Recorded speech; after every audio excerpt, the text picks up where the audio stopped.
What's up, guys, and welcome back to MoAn Inc. If you guys are new here, then hello! My name is Erica, and it is a pleasure to have you joining me today on the channel. Because for today's video, as you can see from the title, we are going to be summarizing and chatting about the Sophocles play titled Oedipus At Colonus. But before we can get into that, please don't forget to hit the subscribe button and the bell icon so that you know every single time I post in the future. And now that you've so kindly done that, let's get into the video. When the play opens, we are met with the staging, which is obviously important so that we can get our bearings as the audience. And for Oedipus at Colonus, we are met with the background sort of image of the Grove of the Furies, which is at Colonus. But in the distant background on the right side of the stage, we can see Athens. And also on this side, there is a statue of a horseman. And then on the other side of the stage, on the left side of the stage, we can see that there's this kind of like rocky, not like a hill, but sort of just like a rocky area that is then overshadowed and sort of enclosed by wood. And right in the middle at the front of the stage, so downstage, there is a rocky altar. We're told in the stage directions that it has been several years since Oedipus has discovered the whole incest incident. And so now when he walks on stage, again, it's been several years of suffering. He's blind, as we saw at the end of Oedipus Rex. These plays were not performed together, just that you guys know. But it is after the whole blinding instance. And when Oedipus comes on stage, when he enters the stage, he is still a blind man, obviously, right? There's just like no divine intervention. He has been suffering for the last few years. He is brought on stage in rags. I mean, he doesn't even look good anymore. And he's brought on stage by his daughter, Antigone. The pair enter the stage from the left side, and when they come on, Oedipus basically asks Antigone where they are, because remember, he cannot see where they are. So Antigone, being the young girl that she is, she says that she doesn't know, but she can see Athens off in the distance. So they're not far off of a very famous city. And when Antigone suggests that she goes to find out where they are, Oedipus doesn't want to be left alone because, again, he's blind. And so the pair of them just kind of sit down and they try and figure out where they are. But luckily, as they're having this discussion, Antigone does notice that a citizen from the town, village, city nearby is approaching them. So she's kind of like, well, this is great timing. We'll just ask him. The citizen approaches from the right, and as soon as his footfalls start on stage, Oedipus starts talking to him and questioning, again, what plot of land they're on and all of this kind of stuff. And as this goes on, Oedipus and Antigone do sit down, so they take a seat on this rocky grove, and that's when the citizen kind of switches, right? So he doesn't really answer any of their questions specifically to begin with, but he does immediately say, hey, you can't sit there. This is sacred land to the Eumenides, so you better stand your booty up because they will not be happy. Hearing this, Oedipus decides that he must stay because he's heard of this plot of land. We'll hear about it in a hot second, but he's heard about it previously. He knows that he's supposed to be there, and this is a sign that he is in the right place at the right time. So when he says this out loud, the citizen is kind of like, I mean, I can't tell you what to do, I guess, but I know that this is a bad idea. So we're kind of at a bit of a standstill here. He suggested he's going to go to the city to ask all of the people what he should do about these like newbie strangers that have just shown up. He also thinks that he's going to go and talk to the king about it, and they can decide what to do with, again, this stranger, foreigner, that is now on their land. And Oedipus actually begs him to stay before he tries to run off, because Oedipus wants to know a little bit more information about where they are and about the people who are here and all that kind of stuff. So he begs the citizen to stay, and the citizen, because this is a play, he stays, and he's like, okay, let me tell you some information. We hear the entire history of this place, Colonus, which is where they are. And in particular, we hear that there is a like mythological founding of this place. It's not that important for the summary, but we do know that Prometheus was involved and Poseidon was involved. Something about Poseidon holding this plot of land, all that kind of. If you need that, you can read the play for all those details, but we hear the background. And we also hear about this horseman statue that is sort of upstage. That's it. I'm getting more and more used to these like stage direction things the more episodes I do. Anyways, not the point of this. I'm just very proud of myself. So we hear more about that statue that is upstage of the horseman. We're told that that is actually the founder of this particular plot of land and these peoples. And the people who are in Colonus, they hold like his name, so they carry his name down through the generations, and they also hold his respect, all of that kind of stuff, basically. They are all descended from him. Now, not only that, but he also tells us who the current king of this entire bit of land is, and that is Theseus, son of Aegeus. So basically, Oedipus says that now is a good time then for him to go to the king and to ask the king what to do. And in particular, he wants him to ask the king to allow him to stay because Oedipus can offer a lot to him. Now, bear in mind that the citizen is hearing this and he's like, what the hell can a blind man offer this king who is the leader of all these people, who has all this power? You're just some like guy who's stumbling around and can't move anywhere without his daughter. What in the world can you give him that he doesn't already have? Oedipus simply tells him that because of his predicament and because of who he is, he actually has a great vision, and he doesn't have one great vision, he has many great visions, but because he's lost his sight, his vision in general is much better. And so therefore he can offer the king great visions, right? But he kind of leaves it quite ominous like that. And so on that kind of weird note, the citizen is listening to him and is like, okay, I'm going to go back and like repeat this. I don't know how it's going to go down, but I'll like let you know. And right before the citizen exits to the right of the stage, he warns Oedipus to be careful because he can clearly tell, not only by how he's speaking, but also how he's acting, that he's of royal blood. So he just kind of, tells him to be aware that he's now out where he is, but also in this sacred land that he really shouldn't be on. All of this kind of stuff, just says, watch your back, and then he leaves stage right. So now that he's gone to tell not only the citizens, but also Theseus of this stranger Oedipus, well, he doesn't say his name, but the stranger's arrival in their land, that leaves Oedipus and Antigone alone on stage to have a little chit-chat. Oedipus first of all confirms with Antigone that the citizen is not in earshot, and when Antigone confirms, Oedipus raises his hands up in prayer, and he actually calls out to the gods. And this is where we hear that according to Oedipus, way back when he went to Delphi originally and he got all of his prophecies, he was told that he would, after all of this suffering, he would come across this grove of the Eumenides, and this was where he was supposed to settle as sort of like his final thing in his life. And it would also indicate that this suffering and this struggle had ended. So he tells us all of this. Okay, well, he tells the gods all of this, but obviously because we're in the audience, he tells us this. He says that he has fulfilled his prophecy. Now it's like come to an end.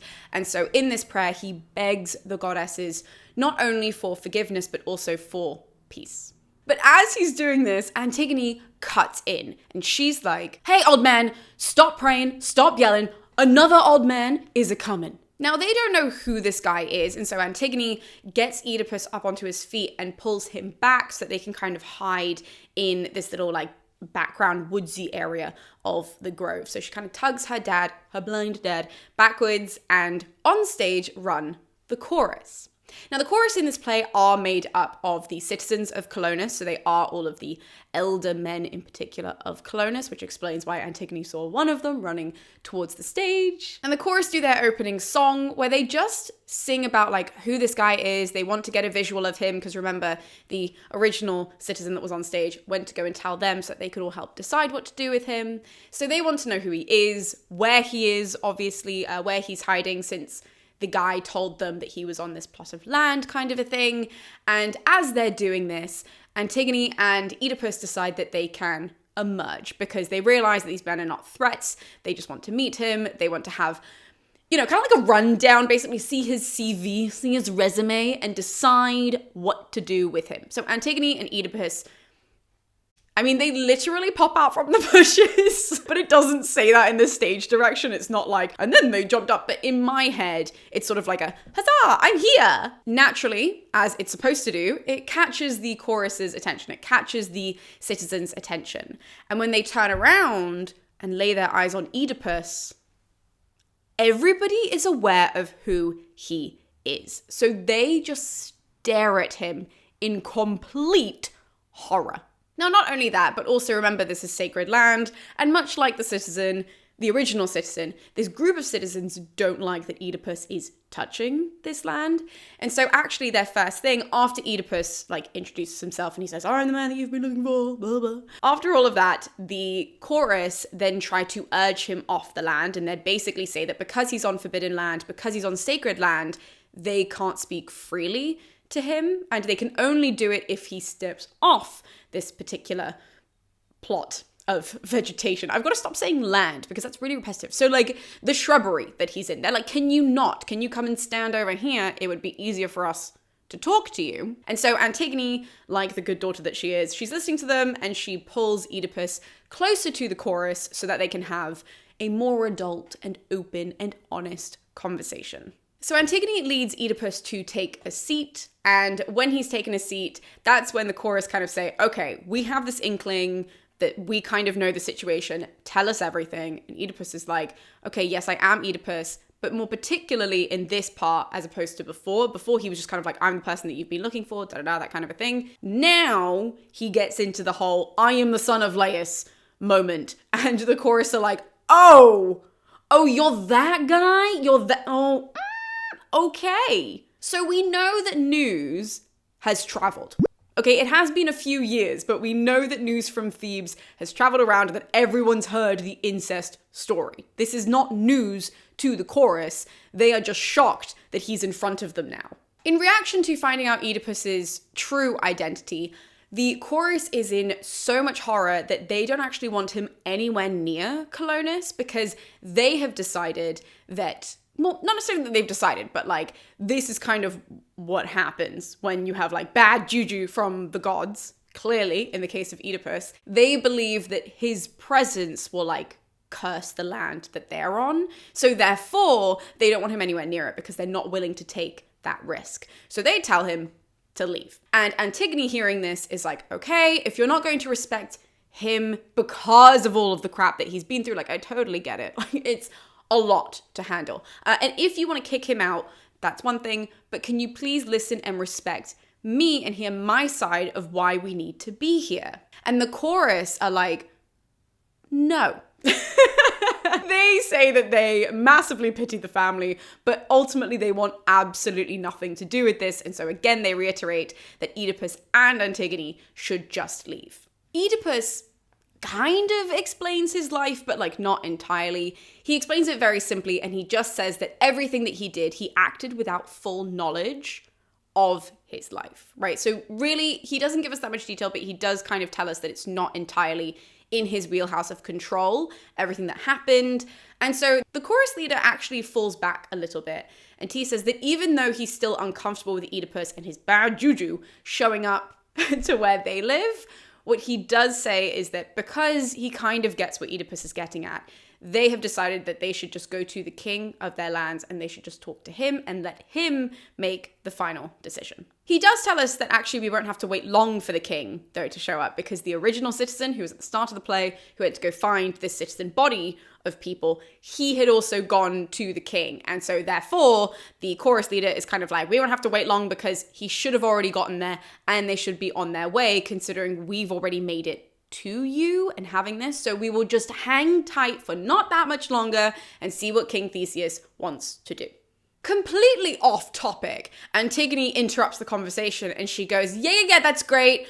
It's great that everybody knows Oedipus's name and that the king is going to come up with his own ideas when he gets here after he sees Oedipus and my dad and all this kind of stuff. But everybody, I can see a woman running towards us. I wonder who she is. Oh my God, it's Ismene, my sister. Ismene runs on from the left of the stage and she's a bit out of breath when she shows up and she's only talking directly to Oedipus and Antigone, and she tells us, hey guys, I know that everything has seemed really rubbish up until this point with our family and with what's going on. You guys are here. I mean, it's not great.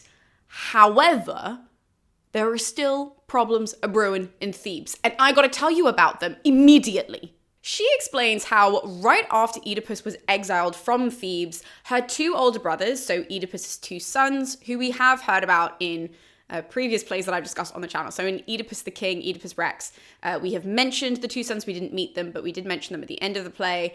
And in 7 Against Thebes by Aeschylus, he writes about these two sons. So Ismene tells us that these two boys, basically, after Oedipus was exiled, they didn't really know what to do with the throne. And so therefore they had decided to split the rule between them. So like one would rule for a bit and then they would pass over the throne to the other brother. And actually what they decided to do at some point was that they were going to hand it over to Creon because they just couldn't agree who was the better ruler. However, Eteocles, who's the younger brother of the two, the elder is Polynices, the younger brother Eteocles, he was on the throne and he just kind of went like full tyrant mode. And he decided that Polynices had to be exiled. So Polynices left Thebes and Ismene heard that Polynices had left and he's gathering an army and he wants to fight Eteocles. And it's going to be ugly. Oedipus, naturally, shocked by this. It's not great. Although we are all shocked by this news, Ismene does say that that is not the only reason why she's come to speak to her sister and her dad. And in particular, she actually wanted to come to warn him that Creon has left the city, he's left Thebes, and he's been ordered to look for Oedipus.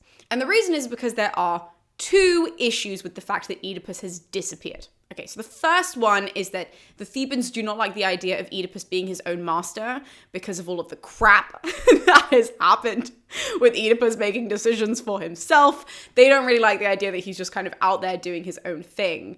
But in particular, what they don't like is that when Oedipus dies, there is this like prophecy, sort of like creepy word that's been going around that if he dies and he's unburied, because burial rites are very important in the ancient world, but in particular, given all of the, there's no other word to use, but fuckery that's happened in this family, they don't want him to be unburied. Okay, that is like not a thing. They think it's going to bring even more downfall to Thebes.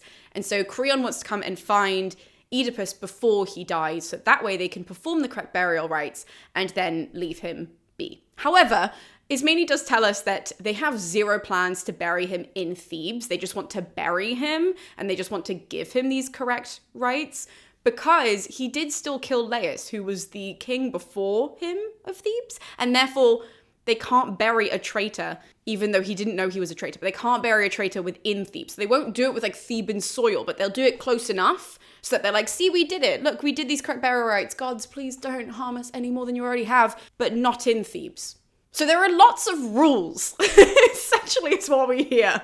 We get a lot of explanation about what's going on and a lot of rules about what has to happen and what people have concluded. And much like us as the audience, Oedipus is like, no, he is not wild about this whatsoever. And in particular, Ismene tries to reason with him because she said that there were prophecies from Delphi that Oedipus's survival and him like not just kind of like running around and being his own master, starting whatever else it is, him surviving and him being close to Thebes, it's sort of like him and Thebes are tied together.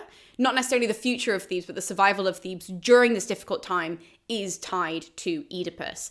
And Oedipus again is like, well, that's really rich that not only everybody in Thebes knows this, that not only Creon knows this, but also my sons know this. Because when I was there a few years ago and I was like really struggling with everything that's going on, it's my sons who exiled me. So they wanted nothing to do with me then. They cast me out of my city and now they're trying to recall me back because it suits them in the city rather than because it has anything to do with me. As if. As this back and forth happens though, the chorus leader at some point jumps in. And the chorus leader tells us that if Oedipus wants to remain on the land that he is, as opposed to this like ridiculous argument that he's having with his daughter about Thebes and whatever, they're just kind of like, look, ignore this. If you want to stay here, now is the time to appease the goddesses of the land that you are currently on. And so Oedipus wants to do this because he has zero intention of going back to Thebes.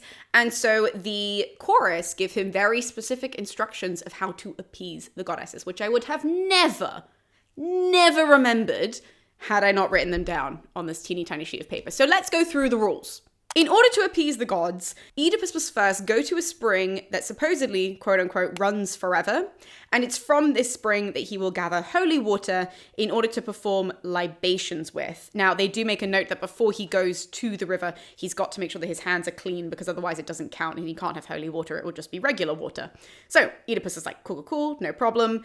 But the chorus leader tell us that he then must take wool that has been freshly cut from a lamb and cover the rim and handles of these bowls that will be waiting for him by this spring. Again, we're getting like really, really specific here. Then Oedipus must pour out the holy water from these bowls while standing and facing the east.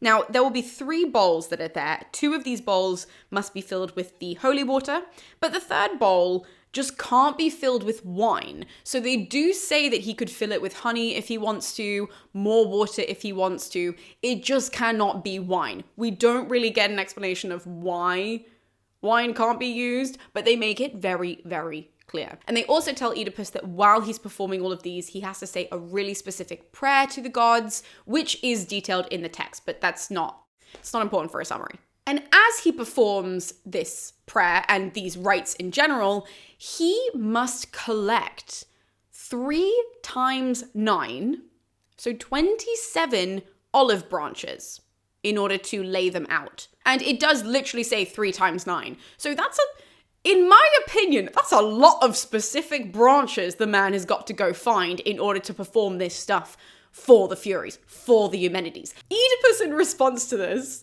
has one of the most unintentionally funny things to say. And there's almost a pause between the leader explaining all of this and Oedipus sort of listening to it, taking it in. There's a pause, and then he goes, "Well, I'm blind. I can't do any of that." And that is so real. It makes it so funny because you just don't expect him to say that. You kind of expect him to be like, yes, I will honor the gods, like no problem. And his literal response is, "Has everyone forgot that I am blind?" And so therefore he leans on his daughters and he asks Antigone and Ismene for one of them to perform these rites. And Ismene basically takes it on, right? So she says, "Antigone, you stay here with dad. You've been with him for this amount of time. I just kind of ran on. I can go and perform these rites for him on his behalf. You stay and look after him." When Ismene exits the left side of the stage, the chorus starts sort of like walking towards Oedipus, like closing in around him, and they start chanting. And when they start chanting their like next song, Oedipus has a moment of just saying to them, "What now?" That is a literal quote from line 777. He actually just says, "What do they want?" He's like, "What now?" And the chorus keeps singing about his misfortunes, all of the gory details of Oedipus's life, and all of that kind of stuff. And after a series of back and forths, Oedipus and the chorus do iron out the whole like incest thing again. Why we need it again, I don't know. I assume that everybody at this point would have gotten it, but he does it in more detail again. Just in case anybody was missing it before in the plays prior to this. No, we don't know about it. So Oedipus is like, "In case you forgot, I did kill my dad and marry my mom, and the daughter that you see on stage is my daughter, but also my wife's granddaughter at the same time." And thankfully, whilst we are hearing all of the gory details again, Theseus comes on stage. He enters from the right of the stage, and when he shows up, he knows exactly who Oedipus is. And so he actually asks Oedipus to repeat the story. He says that he knows the story, but he would like him to repeat it. And thankfully, Oedipus says, "I think everybody's up to date. You know it. These citizens know it. So the only thing that I have left to really tell everybody is what I wish for moving forward." So Theseus hears this and he's kind of like, "Okay, shoot, like I'm the king. I'm willing to hear. Let's go for it." Oedipus mentions a bunch of different things in this speech. Most importantly, he wants Theseus to bury him when he dies, right? So he doesn't believe it's long off, essentially, which is why he's running it by Theseus now. He says, "I'm probably going to die soon, so I would like for you to bury my body. I would like for it to remain a secret. And most importantly, I would like it that when my sons ultimately come, or they've sent Creon to come and get my body and to bring it back to Thebes, you deny them." Okay, this is like the biggest thing that he wants. And he re-explains that it's because his sons exiled him when he was in Thebes, and so therefore they don't get anything from him now, because if they didn't want him then, they can't have him now. And Theseus just assures him that now he's decided Oedipus is their ally, and therefore he can always rely on them to keep him and like Antigone, his daughters, safe, right? So he's just kind of like, "You can stay in this land if you want to. I will honor these things. These are really easy for me to honor. So don't worry. Like, it's now my job to give you hospitality. We're all good." He also has massive respect for Oedipus and really states this loud enough for everybody to hear, because Oedipus took honoring the gods of this land very seriously, in that, you know, Ismene has gone to go and perform these rites, but also Oedipus has been very respectful of the land. So because of that, he's also very comfortable with him staying there. And he basically says that because he's granting him access to stay, I don't know if that's a phrase, but we're going to use it for now, that he's granted him access to stay on this land. It is now up to Oedipus whether he wants to. So he does keep this open. He does tell Oedipus that he can be on his merry way, or he can go home, or he can do whatever it is that he wants to do. But it's now up to him. And if he decides to stay, not only does Theseus grant him hospitality and safety with regards to himself, but also he says that he will order his people to be hospitable to him and to respect the fact that he's going to stay. They will guard him when Theseus is not actually able to. Oedipus thanks him and says that he worries about Creon coming from Thebes. Theseus just kind of reiterates that he has nothing to worry about now. He's going to leave him be. The chorus are with him. I mean, he doesn't say the chorus are with you. He says the people are with you. And then he exits stage left.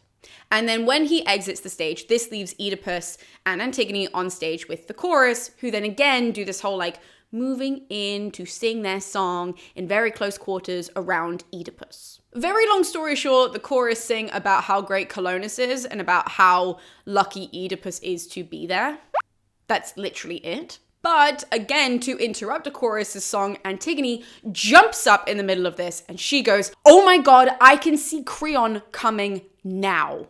And Oedipus is panicked. He asks the chorus to defend him and to make sure that he's safe. And the chorus do say that because Theseus has made this very explicit and made it very clear that nobody can take Oedipus from the land without the king, so without Theseus' permission, they are going to protect him no matter what from this stranger danger man that is approaching.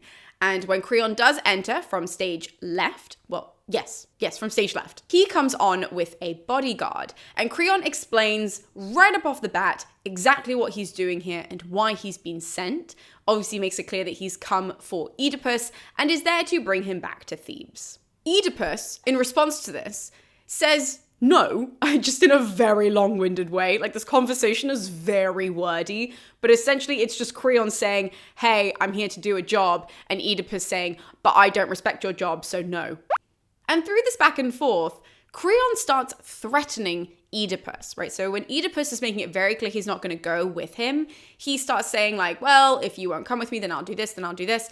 And the last one really, and this is the major one, because he's kind of hinting at it throughout the conversation, but it's that he has abducted Ismene, and he says that if Oedipus doesn't come with him, he'll abduct Antigone too. So really, Creon he's like a pathological abductor, is what we're hearing, of only his nieces. I mean, this is really such a tactic, it's such an idea, that you're reading this thinking, he's crazy. Like, this is madness, that you would see your niece and just be like, you know what, if Oedipus says no, I should just probably have her under lock and key, just in case. Like, I'm sorry, what?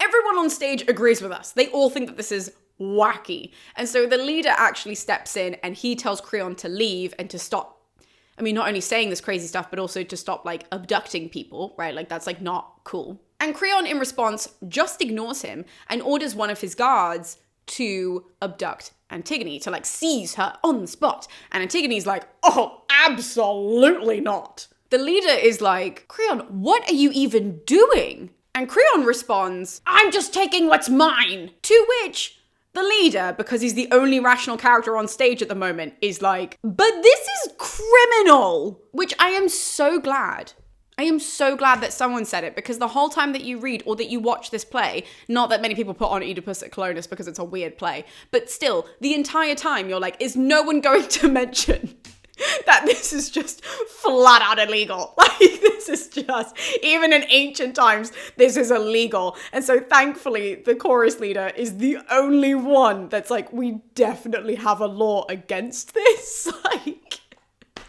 now, even though I'm laughing, Creon does actually get his hands on Antigone, and he starts pulling her back along with the guards and orders the guards to take her, well, off stage, but to take her away, basically. And so he's instructing the guards to go and do this, and as they drag Antigone off, bear in mind also throughout this whole altercation, because Antigone is now not next to Oedipus, and Oedipus is blind, so he's got no idea what's going on, right? And so occasionally he'll just chime in to this kerfuffle, being like, what's happening? Antigone, I need you. But it's not enough to actually stop Creon in his tracks. So the chorus do go, though, as Antigone is dragged off stage, they go to block Creon so that Creon can't exit as well. In response to the chorus blocking Creon's way, he threatens that if they don't let him go where he wants to, he's going to abduct Oedipus. Like, truly, this man has just lost the plot, because his solution to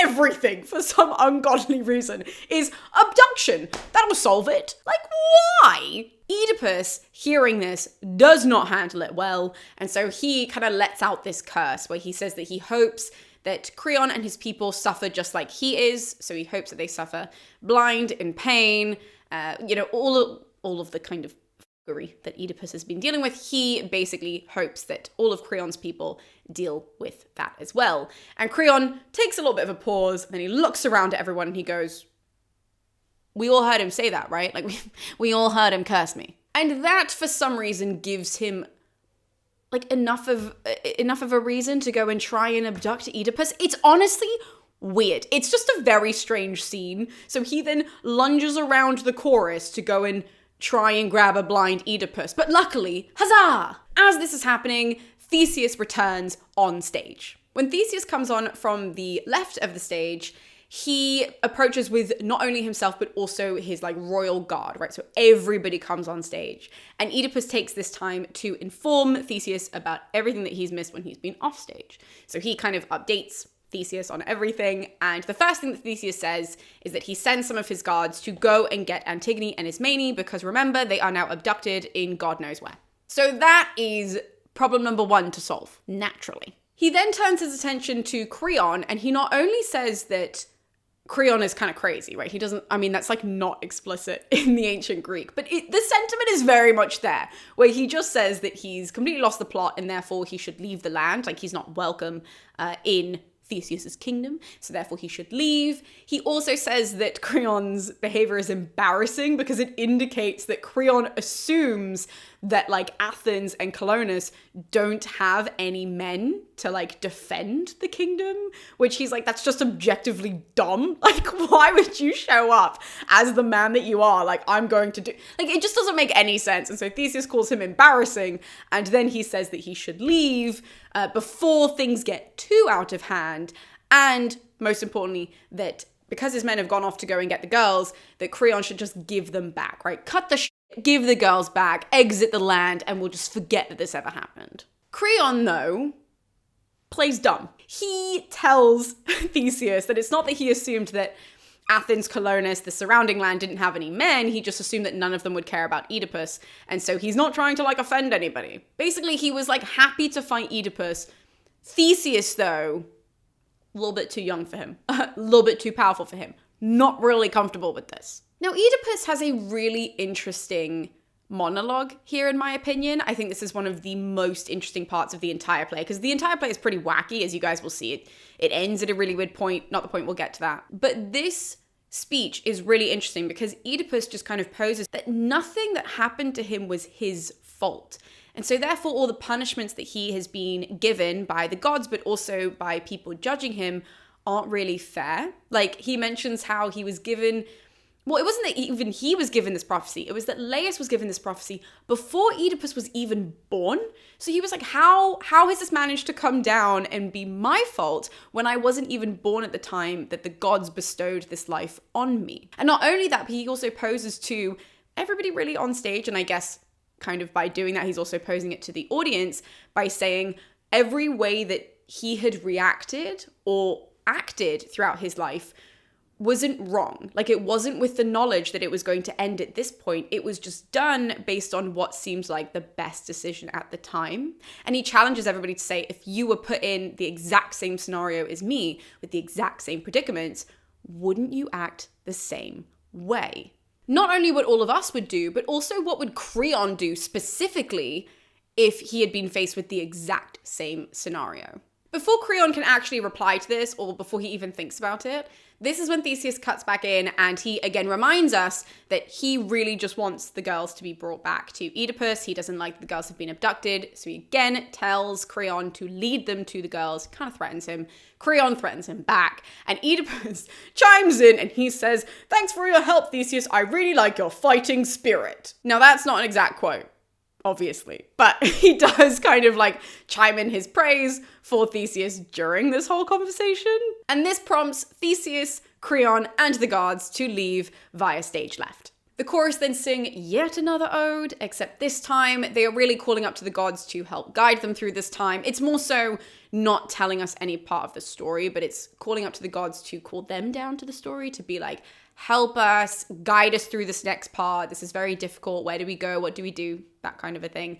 And as this ode is going on, right at the end, the leader cuts in and exclaims that he can see Ismene and Antigone making their way back towards them. The two girls enter from the left with the attendants, and Theseus is leading them on stage. So Theseus walks on first, then the two girls, and then the attendants are all around them. Yay! Oedipus asks the two girls to give him a hug because, again, he's blind, so he can't see them. So the two girls run in to give him a hug, and he asks what he missed whilst they've been off stage, right? So during their abduction, what happened? And the two girls give us a little bit of an update, but they basically just say that Theseus came in and saved the day. And so Oedipus thanks Theseus, and he has this moment of like reaching out towards where Theseus is because he can, he heard his voice beforehand. So he reaches out and he has this moment of stopping himself and actually realizing how dumb that was, because Oedipus has all of this bad juju. And so he doesn't want to be even like touching somebody else's hand if they are not directly involved in the bad juju, and especially somebody like Theseus who has been helping the girls, who has been helping Oedipus. And so therefore he just kind of like verbally thanks him after he's explained, I'm not going to touch your hand because I don't want to extend any of my bad luck onto you. You don't deserve that. So here, have a thanks. In response to this, Theseus says that it's okay. He tells Oedipus not to worry. However, there was some conversation. There was something that he saw on the way back that does kind of worry him. And he wanted to open this up to Oedipus. So Oedipus invites him to tell him. And Theseus says that he saw this stranger who seems to have come from Oedipus's original homeland kind of way. And this man appeared at the altar of Poseidon. Okay, so right where Theseus just was, he was performing some rites to thank Poseidon, that there was a man there. And he describes this man and how like similar he looked and all of this. And through this, Oedipus realizes that he is describing Oedipus's son, Polynices. Theseus realizes that this makes perfect sense because he did ask Theseus if he could see Oedipus, and Oedipus is like, ugh, that's so unfortunate because that's the son that I hate. Literally says that he hates Polynices in line, what line is it? 1332. Yeah, he says this is the son that he hates, in case you guys want to go and check that. So Oedipus says that he has zero interest in speaking to Polynices, but Antigone is really the one that pushes back and says that they should hear him out if he came all this way. So Oedipus agrees, and he just asks Theseus to promise that Polynices won't get a hand on Oedipus, because again, we're still worried about the whole like, they want to take him back to Thebes kind of a thing. And so Theseus says, absolutely, I will make sure that doesn't happen, but he exits stage left in order to go and relay this to Polynices. So when he leaves, we then leave Antigone and I was about to say Odysseus. We leave Antigone and Oedipus on stage for another choral song, where the chorus is this, they don't really sing about anything this time, if I'm being honest. They just sing about how a man's life can be very unfortunate, but also how grief can be very debilitating to a man's life. And as they're singing, Antigone again interrupts them and just says that she can see Polynices coming their way. And that is when Polynices sort of scuttles on from the left side of the stage. And this man, you guys, the son of Oedipus, the brother of Antigone, he is in all the feels in this scene. He gives us the entire rundown in this scene of what has gone on in Thebes. But he's also really worried, like right before he does explain this, he's worried that even when he does explain it, that Oedipus won't accept him. He's worried about how the information is going to be received. He actually calls himself the worst man alive in line, where is that? 1429, right? So he really is struggling with all of this. And Antigone urges him to explain the whole story because it might help Oedipus like not be as mad at him as he possibly could be, and also to allow everybody to accept him as he has come to them. And so therefore Polynices fills us in with everything. He tells us that Eteocles, when Eteocles took over the throne, when it was his turn, he, being the younger brother, kind of went a bit loopy, and he decided that Polynices shouldn't be in Thebes anymore. So he just ousted Polynices, told him to leave, and Polynices was really surprised that everybody just kind of allowed this to happen. And what he ended up finding out was that actually Eteocles had been like bribing everybody in Thebes to be on his side. So that way, when he ousted Polynices, they were all with him and they were all aiding him in throwing out Polynices. So Polynices is super mad about this, but he also stresses that it's just really embarrassing that his younger brother is the one to disrespect him in this way. And so what does Polynices do? He goes down to Argos and he marries the king's daughter when he's there, specifically so that he can rouse an army of people so that he can go back and fight his brother Eteocles, because he does not like being disrespected like this, as he shouldn't enjoy this. As is every ancient story of brothers when it comes to a seat of power. This is not new. So he tells us basically about his plan to have these 7 different armies go up against Thebes because there are 7 gates of Thebes. So if you guys watched my episode where I summarized the 7 against Thebes by Aeschylus, he kind of just repeats this plan, right? So where we hear the leaders of each of these, they're going to be at each gate. And that's the information that he tells us. And you think that when he's saying all of that, he's trying to be like, I don't know, explaining himself or his predicament, but really he wraps it up by saying, therefore, I just need to know if any of like the prophecy thing about like Thebes' survival being attached to you and all of this, he's saying this to Oedipus, I need to know if that's real. That's what I've come here to find out. So he's not actually wondering about Oedipus's well-being, about Antigone's well-being. It's all about him winning this seat of power. And as you can expect, Oedipus is so pissed by this. And he's like, you didn't care about me when I was in Thebes. Why should I care about you now? Oedipus, though, takes this like a bajillion steps further, and he just really embodies this like Mediterranean man, just like a Mediterranean person in general. And I can say that as somebody whose mother is Sicilian. Like, he has been wronged, and he's like, honestly, like, you're not even a part of my life anymore. I don't care if you're my son. And he not only says to Polynices that he should leave because he doesn't want to hear about him, because obviously he didn't care about him when he was in Thebes, but he also curses Polynices. And in this moment, he's like, I'm not going to tell you if the prophecy is going to come true. I'm not going to tell you any of this stuff. But what I will say is that I hope you and your brother kill each other. It's just so stereotypical Mediterranean. Like, I just, honestly, this is so well done because it's unintentionally funny. And I'm like, yeah, this is absolutely, yeah, this checks out. He then tells Polynices that he should leave, but before Polynices does leave, Antigone actually stops him and begs him not to bring the army to Thebes to fight Eteocles, specifically based off of what Oedipus had just said. And so she says that now that it's kind of out in the open, now that Oedipus has said this, if you march on your brother, on our brother, you're just going to bring that to fruition. Somebody, thankfully, on stage has a little bit of common sense. And to be fair to Polynices, he does actually hear Antigone, and he considers what she says. And he says that unfortunately he's just so caught up in his feels that he actually can't let this go, so therefore he will march on Eteocles. And hearing this, Antigone says that she's surprised that he's going to go with this, because after he tells the army of this prophecy that they're going to kill each other and all this kind of stuff, she basically is like, I'm surprised that you would have anybody follow you into that battle after you say that. So even though you really want to go in, once you're honest with them, they're not going to stand by you. And Polynices says, oh, I guess you're right about that. I just won't tell them about this then. Like, that That's his grand plan, is to never mention this prophecy to his army, to the people that are willing to fight for him, so that way they will fight for him. You know what? There is some logic involved. I can't say it's good logic, but it's there, so...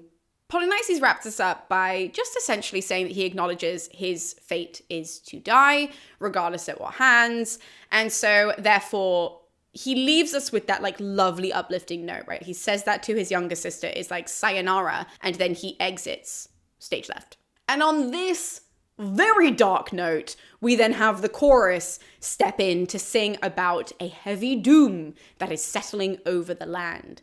And as this happens, thunder and lightning and like a storm breaks out. I mean, it is dramatic, you guys. And Oedipus notices that clearly the gods are trying to send him a signal. So he interprets this signal as this being like his final moment, right? If there is a thunderstorm, it must mean that Oedipus is dying. And so he is very caught up in the drama. Oedipus asks somebody to go and get Theseus on stage. Theseus enters from stage right with all of his attendants, and Oedipus basically says, I'm about to die, so I need you to listen up to all of my instructions about what I want now that I will be leaving this land, essentially. He tells Theseus that he is going to lead them now to the spot that he's going to die, but then after that, he, Theseus, is to bury his body in secret. Okay, so he tells Theseus that no one is to know where he is buried. It is going to be under lock and key, just for Theseus to know only, but they're all going to go with him whilst he performs the rites to the gods so that he can like pass over to the afterlife comfortably. And he is like possessed by this newfound strength that the old Oedipus has, despite his rags, despite his blindness. He stands up from where he's sitting and he leads everybody off stage in like a little mini procession to the right. But this leaves the chorus on stage to just essentially sing up to the gods, to ask them to make this as peaceful and painful for Oedipus as possible. That is their only request of them, and that's kind of what they say over and over, that he will rest forever now that he is going to die. And as they're doing this, enter a messenger from the right side of the stage. Now, we know when a messenger comes on in tragedy, it is to reveal death, and so therefore the messenger runs on, and we can pretty much guess where this conversation is going. He not only informs us that Oedipus is now dead, but he also gives us details about how he died. And this is where the play gets like really weird. I mean, it was kind of weird before this, but this is in particular where Sophocles just went, I'm gonna have fun with this. So essentially what happened is that Oedipus walked everybody down to the specific point. I made a note of what this was called. Oh, the Rock of Thoricus. But that's where he leads everybody. And he asks his daughters when they get there to basically get him like water so that he can wash himself, pour out libations, all of that kind of stuff. And as they're doing this and like performing all the rites, they hear this like booming voice that essentially tells Oedipus to hurry up because they want him to die already, but he's taking like an awful long time. So he's holding everybody up, like the gods and all of that. And so Oedipus is like, aye, aye, Captain, no stress. And then he just vanishes. Like that, that is what the messenger tells us, that 1 second he's there, and then 1 second he's gone. The messenger does claim that this is because Oedipus was clearly like escorted by a god away from the spot that he was on, but it's like not really clear. He just says he was there and then he wasn't. And then Antigone and Ismene, because this is getting really confusing, Antigone and Ismene come on from stage right. And so they explain a little bit more about this to the audience, because naturally all of us are sitting there going, what do you mean he vanished? Obviously, the girls are not really handling this well, so they are wailing for the majority of this scene, in particular Antigone. And Antigone is the one who speaks the most, and she unfortunately just reiterates for us that, again, Oedipus was there 1 second and then he was gone the next. So it was really sudden for them, and they're really sad about this, and they're wailing and they're crying. And Antigone then decides that she wants to go back to Thebes. She's like, we should just go home. And thankfully, Ismene is there. And Ismene is like, I don't think after everything we've been through and everything that we've heard, that returning to Thebes is the choice. I just don't think that that's what we should do. The chorus also have a little bit of sense in them, and they reiterate this point. They say, hey, we agree with Ismene. Everything that we've heard doesn't indicate that Thebes is the best option to go for next. And as Antigone is then saying, well, then what do we do? Now that Oedipus is dead, I was around him for the last few years, helping him out. I was his carer. I'm a bit lost. Theseus comes back on stage. He enters from stage right and he turns to the two girls who are crying and just says, stop crying. Thank you, Theseus. Hadn't thought of that. But the girls don't pick up on this. In fact, they pretty much ignore that. And Antigone instead asks Theseus if they can see their father's tomb. Now, we did just hear that Oedipus disappeared. So there's that. But whether his spirit disappeared and then he was just dead or what went on, I presume that's the case, that his spirit just left his body, but his body was just there. And so he was still buried. So Theseus did that part of it. And Theseus just says, no, I can't show you where he's buried because I promised your dad that I wouldn't show anybody where I buried him so that we don't have the issue of the Thebans coming and taking the body and bringing it back to Thebes, because that was what we were trying to avoid. In response to this, Antigone says that it's fine. She kind of gets that, but she specifically asks Theseus to royally declare that they should go back to Thebes because for the purpose, specifically, to stop the brothers from killing each other, right? So she asked this very specific thing from Theseus, is we need to go and make sure that our brothers don't kill each other. You heard the whole curse thing, and it's not really all that great. We want to go back. So can you send us back so that we have that kind of protection? As in, if the king sent us, we're still within his protection, whatever. And Theseus hearing this, he says, oh, all right, that seems reasonable. Sure. And then the play ends. That's literally the end of the play. The chorus say one last 4-line sort of paragraph, and then it's just end scene. And now you've probably understood why no one just goes out of their way to perform Oedipus at Colonus, because it's a really weird play. I know I laughed a lot in that, but that was supposed to be a tragedy. It still is a tragedy. It's just a very strange one. So if you're watching this, I guess you're welcome. Was it fun? I hope it was fun. I always hope that you guys are enjoying this series, and in particular enjoying Sophocles' plays. Do not forget that I will always link and have in every single one of my videos different websites and places where you can read these texts for free. So if you guys don't want to pay for a specific book, like I have my books on my shelf, you can read these via some incredible online resources that are always trying to make classics and the ancient world accessible. So you can find these in both the translation and the original language in case you guys want to dip your toes a little bit further into the world of Sophocles. But for now, I will love you and leave you. Thank you so much for tuning in, and I'll be seeing you next time with more plays here on MoAn Inc. I'll see you guys then.